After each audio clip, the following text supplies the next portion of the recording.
Antoine Jacot est un expert automobile reconnu auprès des tribunaux. Depuis quelques années, il voit arriver en France une arnaque inédite.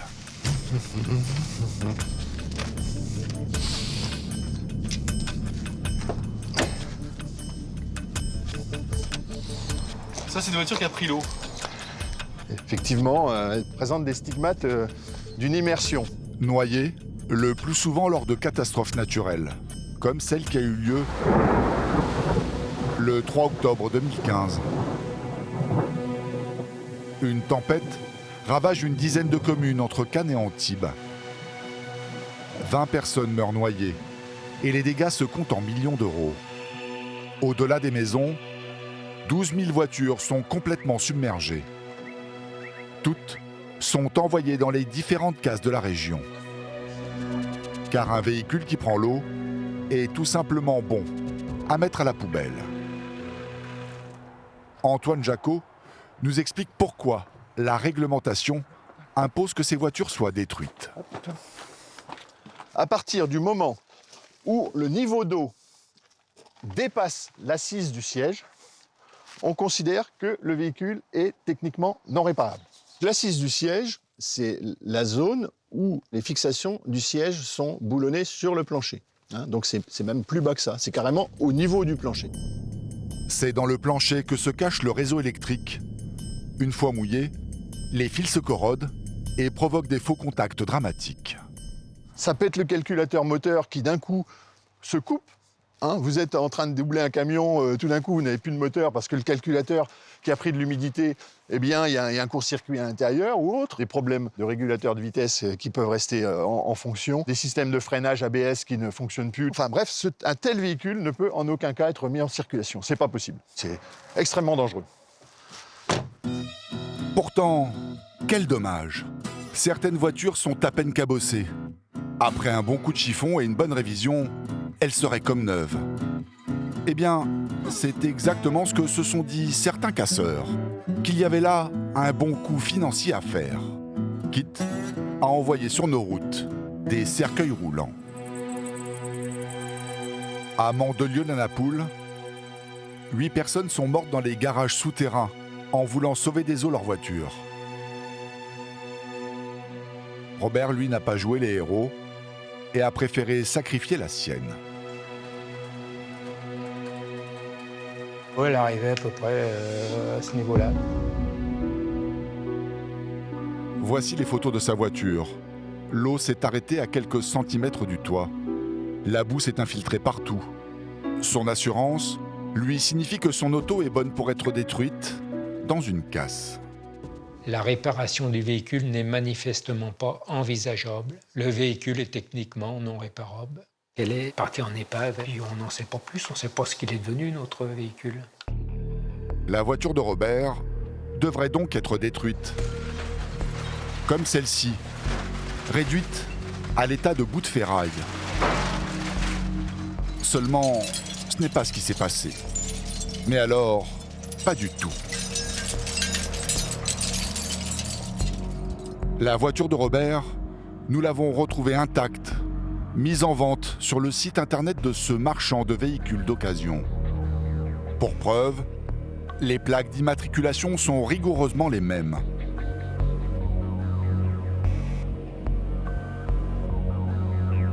Robert ne comprend pas.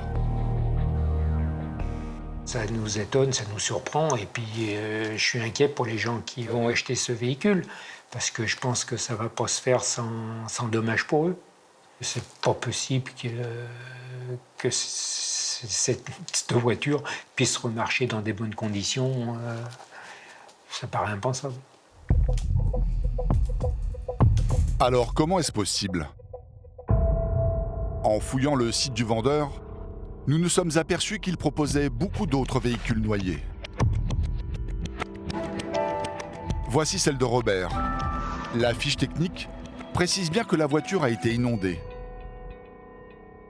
Mais malgré cette honnête apparence, le garagiste a l'interdiction formelle de la vendre. Encore une fois, la loi l'oblige à la détruire.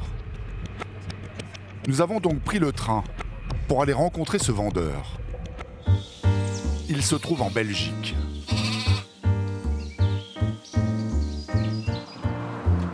Son garage se trouve dans cette petite ville à une demi-heure de la frontière française. Pour ne pas éveiller les soupçons, nous nous faisons passer pour des acheteurs. Bonjour. Bonjour, on vient pour voir quelques voitures pour la vie. Nous découvrons que la plupart sont immatriculées 06, le département des Alpes-Maritimes, lieu des inondations. Certaines portent même encore l'inscription TNR, pour techniquement non réparable. Nous demandons à essayer une voiture qui a pris l'eau. Surprise, elle tourne comme une horloge. De quoi donner l'envie de l'acheter.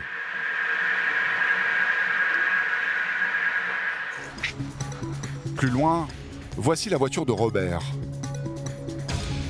La boue a disparu. Les fauteuils ont retrouvé leur belle couleur d'origine. Elle est comme neuve. Le garage belge la vend 4 000 €. Une bonne opération en apparence. Sur le marché de l'occasion, elle en cote 9 000.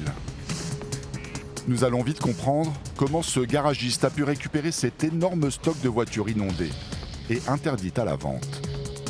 Il les achète à certains casseurs de la Côte d'Azur qu'il connaît bien. J'ai vu qu'il y avait beaucoup de 06, hein. Elles viennent beaucoup des Alpes-Maritimes. C'était quoi, c'est les inondations? C'est ça? Oui. On les vend en Pologne, en Russie. En Belgique, il n'y a pas de problème. En Allemagne, il n'y a pas de problème. Moi, j'habite dans le sud. C'est moi qui fais tous les achats sur place. Ouais. Hein, mais c'est moi le patron ici. Il y aurait donc un petit arrangement illégal entre ces garages et certains casseurs de la Côte d'Azur. Selon Michel Benezra, avocat spécialiste en droit automobile, et ça se voit, vu son mobilier, ce genre de trafic peut coûter gros à ceux qui l'organisent. Le premier casseur avait pour instruction de détruire un véhicule, puisque la mention TNR, donc techniquement irréparable, figurait dans les documents administratifs. Donc aujourd'hui, on s'aperçoit que finalement le véhicule n'a pas été détruit et qu'en plus il a été revendu. Donc le casseur risque d'avoir une interdiction d'exercer pendant X temps, mais en plus derrière il risque des peines pénales, peine de prison donc de 1 an si on est sur une simple mise en danger de la vie d'autrui, jusqu'à 10 ans d'emprisonnement si on est sur un homicide involontaire. En clair, 10 ans de prison si cette voiture provoque un accident mortel. En attendant, le casseur français qui l'a revendue en Belgique, au lieu de la détruire, lui, a fait une belle affaire. D'après les documents de Robert, son assurance a cédé gratuitement l'épave à la casse.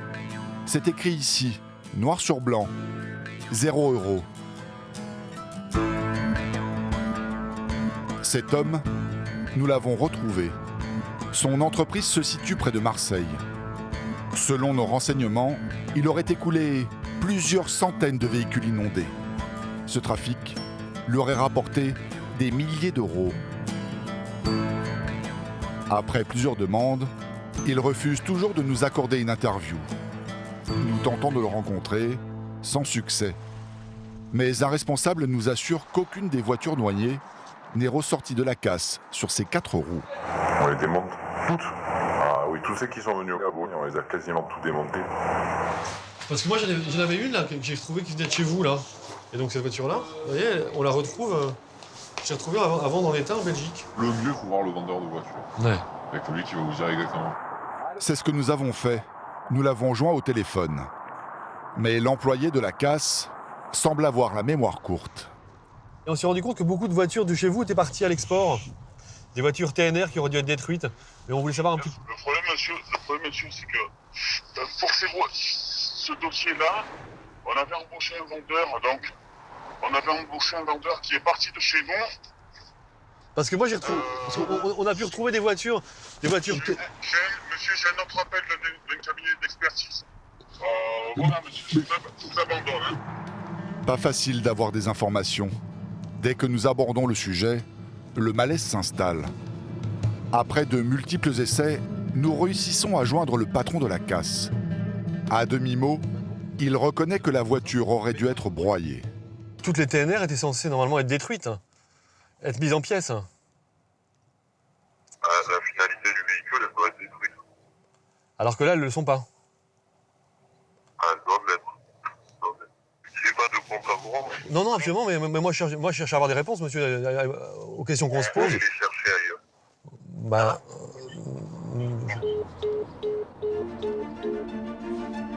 Pour l'instant, aucune enquête concernant ces véhicules noyés ne serait en cours.